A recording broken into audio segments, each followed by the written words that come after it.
Hi, welcome to the 12th flashback. This is the first episode introducing some of the best films in the crime genre.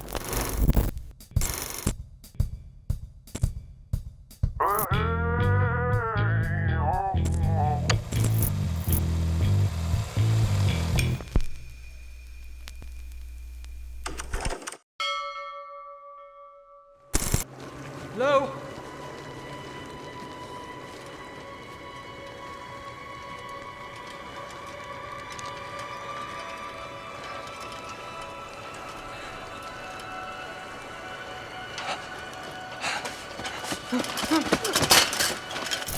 In 1830, a military academy invites a retired workshop officer named Augustus Landor to investigate the disappearance of one of its young officers. Landor realizes through an initial investigation that this incident was not a suicide, but a murder, and the victim had been invited to the crime scene, where it can even be said that he was killed during a ceremony. Shortly after, similar murders occur, with young officers being hanged, and this time their hearts are even removed from their chests. Landor, on the other hand, invites a young officer named Edgar Allan, the same poet and detective, to help him, as this young officer shows great talent in deciphering the clues at the crime scene. The film is directed by Scott Cooper and stars Christian Bale, Harry Melling, Gillian Anderson, and Lucy Boynton. It has a runtime of 2 hours and 10 minutes and belongs to the mystery genre, suitable for children over 14 or 15 years old in a family environment. In my honest opinion, the film is a good watch for the general audience, and you can definitely enjoy it at least once. Lee Jong-soo, a quiet, reserved, and introverted boy from a typical middle-class working background, one day unexpectedly encounters his old friend, former classmate, and neighbor, Haim. They form a friendly and warm relationship and start spending more time together. Haim, however, is more extroverted compared to her friend Lee and has a strong and persistent desire for a more luxurious and extravagant life. Their friendship becomes quite serious and intense before Haim goes on a trip abroad. When Lee goes to the airport to welcome Haim back from her trip, he realizes that Haim has become acquainted with a very well-educated, socially adept young man from a wealthy and influential background during her exciting trip. The story reaches its dramatic climax when, one day, quite unexpectedly and without warning, Haim mysteriously disappears from everyone's life. The director of the film is Lee Chang-dong, and it stars Yoo Ah-in, Steven Yeun, and Jung Jong-seo. This film is adapted from one of Haruki Murakami's short stories. I would give the film an excellent rating. However, I don't think the audience for this film will be mainstream due to its non-English language and likely unique rhythm and visual style. But for discerning viewers and those who follow Korean cinema and are interested in psychological films, I definitely recommend this movie.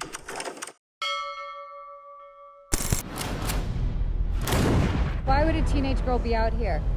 What's she running from? You're looking for clues, but you're missing all the signs. In the winter season, in a protected area of Redbush, Corey Lambert, the park ranger, finds the body of an 18-year-old girl near the Wind River. When the autopsy results show that, despite Natalie having been sexually assaulted, the cause of her death was prolonged and excessive rapid breathing of sub-zero air, the case takes on a particular complexity. Jane Banner is assigned by the FBI to handle the case, and she requests help from Corey, as this park ranger is well acquainted with the area and has a close, friendly relationship with the locals. After initial investigations and inquiries with Natalie's family and friends, they discover that Natalie had recently met a boy. When the name and details of this boy match with a body found in the forest a few days later, the case becomes even more complicated. The director of the film is Taylor Sheridan, and Jeremy Renner and Elizabeth Olsen star in it. The film has a runtime of 1 hour and 47 minutes, and you can watch it in a family setting with children over 14-15 years old. I give the film a solid rating, and I truly recommend that both casual viewers and discerning film enthusiasts watch this film at least once.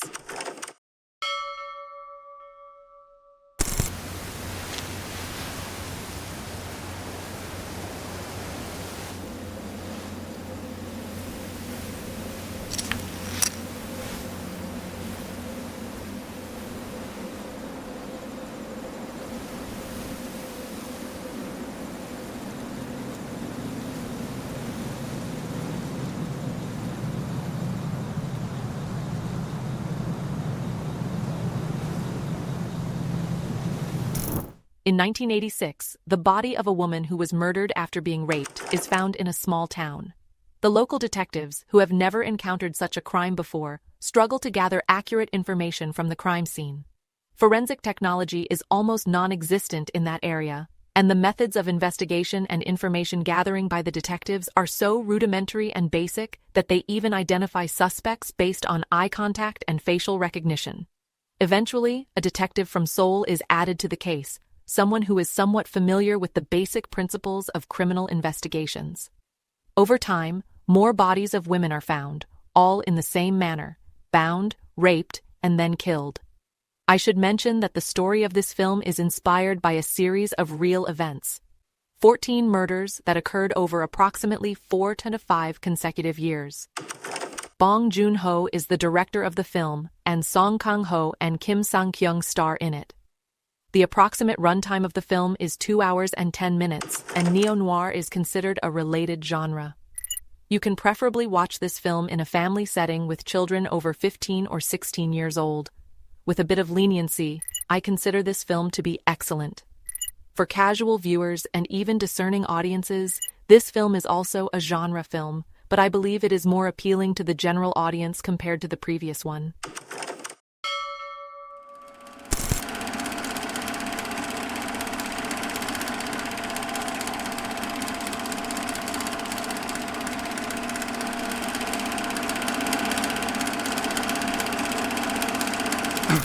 After a wealthy man's passing, an 8mm film is found in his safe, showing disturbing scenes involving a young girl. His widow hires a private investigator to determine whether the film is real, its connection to her late husband, and why it was hidden away. In discussing The Prowler, I should note that it's a film with intense, suspenseful scenes where characters meet dark fates. The story is raw and gripping, without any heavy reliance on visual effects. These films are often made to provoke and are sometimes created for specific audiences.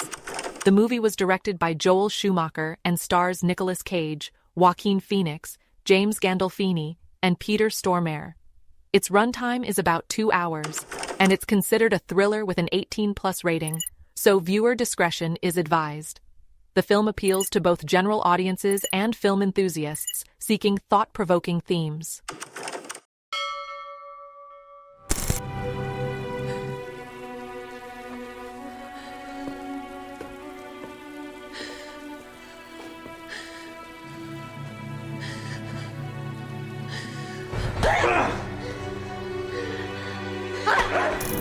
Angela, a final-year student at the University of Madrid, is working on a thesis exploring toxic violence and abuse in media.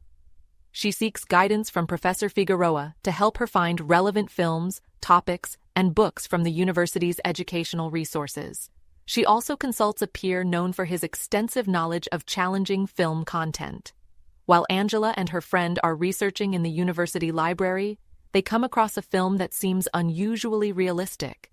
This particular film raises concerns, and through some investigation, they discover that the actress in the film, Vences, has been missing from the university for 2 years. Alejandro Amenabar is the director of the film, and Ana Torrent, Flavio Martinez, and Eduardo Noriega star in it. The film has an approximate runtime of about 2 hours and is categorized as a horror thriller. Due to the violence in the film, it is not suitable for family viewing with children. I would say it's a good film, but it's better to consider it an average film since it is somewhat dated now. However, for a specific audience interested in the crime genre and possibly those who enjoy films in Spanish, I definitely recommend watching it at least once. How does someone let themselves go like that? Took 4 orderlies just to get him on the tape. How the fat fuck ever fit out his front door? Please. It's obvious he was a shut-in. Now look at this. See how big this stomach is? Gluttony, greed, laziness, lust, pride, envy, and anger. These 7 heinous acts constitute the 7 deadly sins in the Christian lexicon. The genius yet psychopathic killer in this film designs 7 murders based on these sins. Each murder leads the detectives to the next one through clues. A man who has died from overeating is found. A lawyer has cut off a piece of his own flesh as a sign of gluttony. A drug dealer and child abuser has spent a year in a vegetative state between life and death as a sign of laziness. A victim has been butchered with a dagger-like weapon, and a beautiful model's face has been disfigured due to her excessive pride. The two detectives in the story must track down the remaining two murders, which are anger and envy, by following a killer who has voluntarily turned himself in to the police. The film is directed by David Fincher and stars Brad Pitt, Morgan Freeman, and Gwyneth Paltrow. It has a runtime of 2 hours and 7 minutes and falls under the crime thriller genre. You cannot watch this thriller in a family environment, so be cautious. The film is undoubtedly considered an excellent film, and in my opinion, it is the best and finest example in the crime genre. It is suitable for specific audiences and discerning film enthusiasts.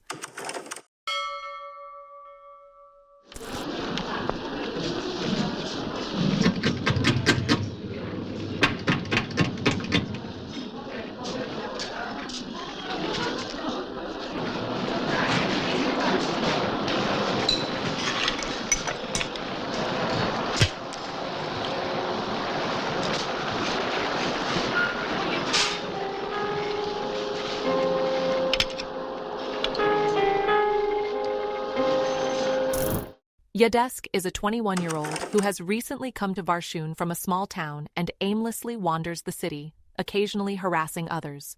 He gives the impression that this young man enjoys hurting others. We soon realize that he has suffered severe psychological trauma due to his sister being killed by a drunk driver. On the other hand, a peeping taxi driver crosses paths with Yadesk, who gives him directions to a shortcut, leading him out of the city where he ends up murdering the taxi driver. Yadesk's reasoning for committing this murder is not clearly explained to us, and the film does not seek to answer this question. Instead, the film ultimately focuses on a premeditated murder, one that we essentially execute within the government system. Krzysztof Kieślowski is the director of the film, with Mirosław Baka and Krzysztof Globisz acting in it. The film is 1 hour and 24 minutes long, categorized under the prison and courtroom genres. It can be watched in a family setting. It is a good film for a specific audience interested in Eastern European cinema, and possibly Kieślowski's works, especially for those who have not yet seen this film. Marlowe? Marlowe. Your name, Marlowe? You shouldn't be out of bed, Mr. Marlowe. I'm not Mr. Marlowe. This is Mr. Marlowe right here. Well, who are you? You're Philip Marlowe. Are you crazy? Yeah. What do you think, Mabel? Ow! Philip Marlowe, a private detective, goes out one night to buy food for his cat and encounters a friend at his home upon returning. This friend, due to a predicament he does not explain, asks for help to leave the country. After taking his friend to Mexico and returning, Marlowe is interrogated by the police and learns that his friend Terry is a suspect and under investigation for the murder of his wife. On the other hand, another woman named Eileen hires him to find her husband, who has been missing for some time without any news. After an initial investigation, Philip Marlowe discovers that there are connections between Eileen's missing husband and the deceased wife of his friend Terry. The film is directed by Robert Altman, featuring Elliot Gould, Nina Van Pallant, and Sterling Hayden. Arnold Schwarzenegger is also briefly cast in a bodyguard role. The film has a runtime of 1 hour and 55 minutes and is categorized under the noir genre. It can be watched in a family setting, and in my opinion, it is an average film. However, for a specific audience, it can be a good film, particularly for those who are interested in the crime genre and noir, and who may have become fans of director Robert Altman, but have not yet seen this work by the skilled American director.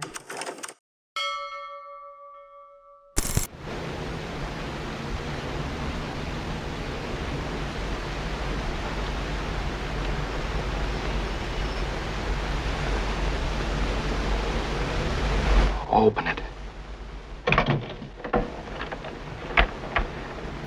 Brandon and Philip, who believe in the theory of a superior human, murder their former classmate David in the early moments of the film and hide him in a large chest located in the middle of the living room, where a party is soon to be held, attended by David's father, aunt, and fiancé.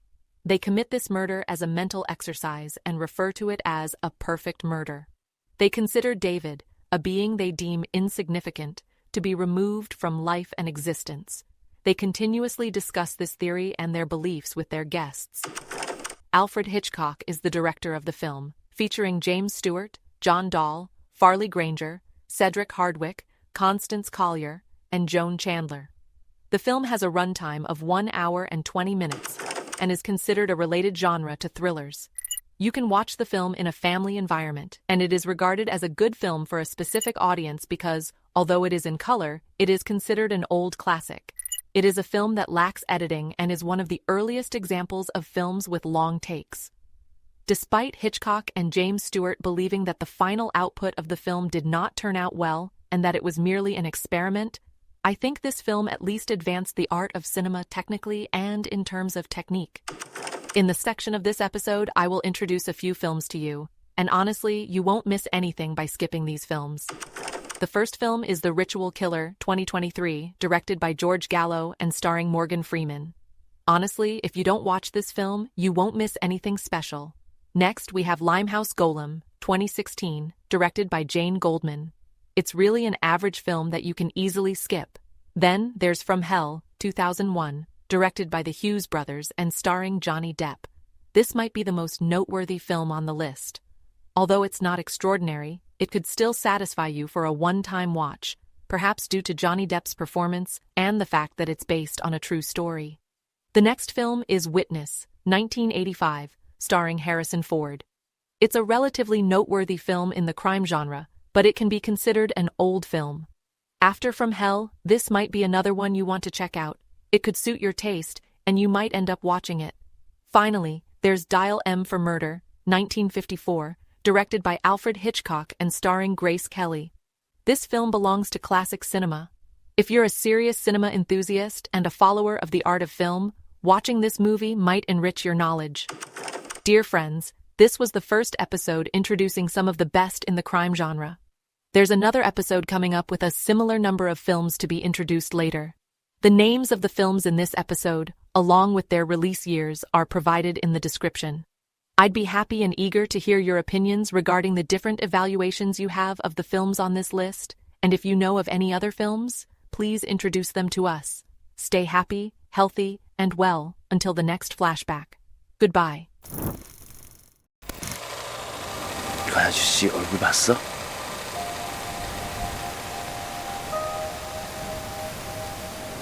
어떻게 생겼어? 그냥 뻔한 얼굴인데?